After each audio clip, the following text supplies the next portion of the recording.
अमीर आला तहरीक सऊदुल औलिया अल्लामा अब्दुल रशीद दाऊदी साहब,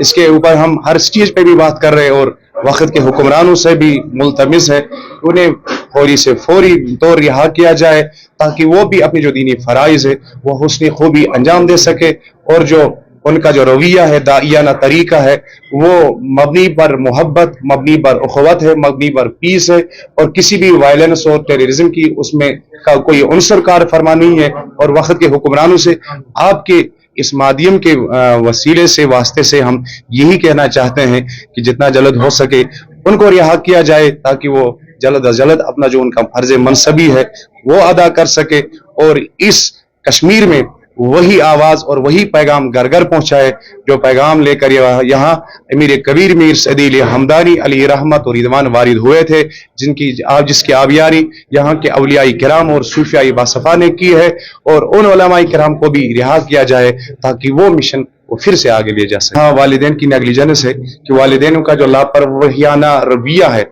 अपने वारिस की तरह से, वो सबसे पहला कदम है जो इसका के लिए रिस्पॉन्सिबल है। और दूसरा ये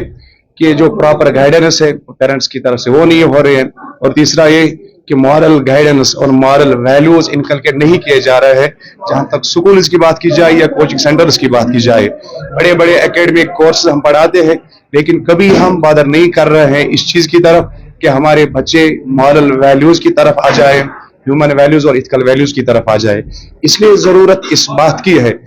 इस दौरे पुरफितर में जब जराइम बढ़ रहे हों, क्राइम बढ़ रहे हों, शराबनोशी आम हो रही हो,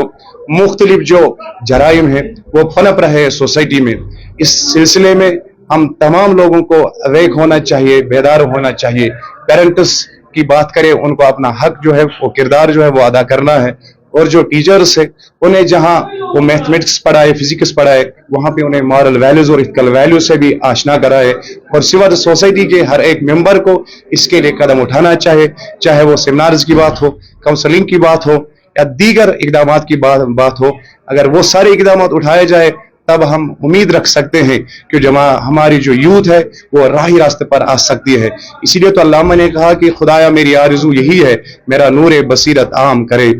कर दे, नहीं तेरा नशीमन कसरे सुल्तानी के गुंबद पर, तू शाही है बसेगा गर पहाड़ों के चट्टानों पर। और अगर जमा बदल जाएंगे तो नेशन खुद ब खुद बदल जाता है, तो तब्दीली और इंकलाबात खुद ब खुद रोनमा हो जाते हैं। जब किसी भी समाज के और किसी भी मुल्क और किसी भी रियासत के किसी भी इलाके के जवानों में अज़ाइम पैदा हो जाए और उनमें मेहनत और लगन का जो जज्बा है वो पैदा हो जाए, तभी वो समाज भी तरक्की पजीर होता है और वो आला से आला मकाम से आशना हो जाते हैं।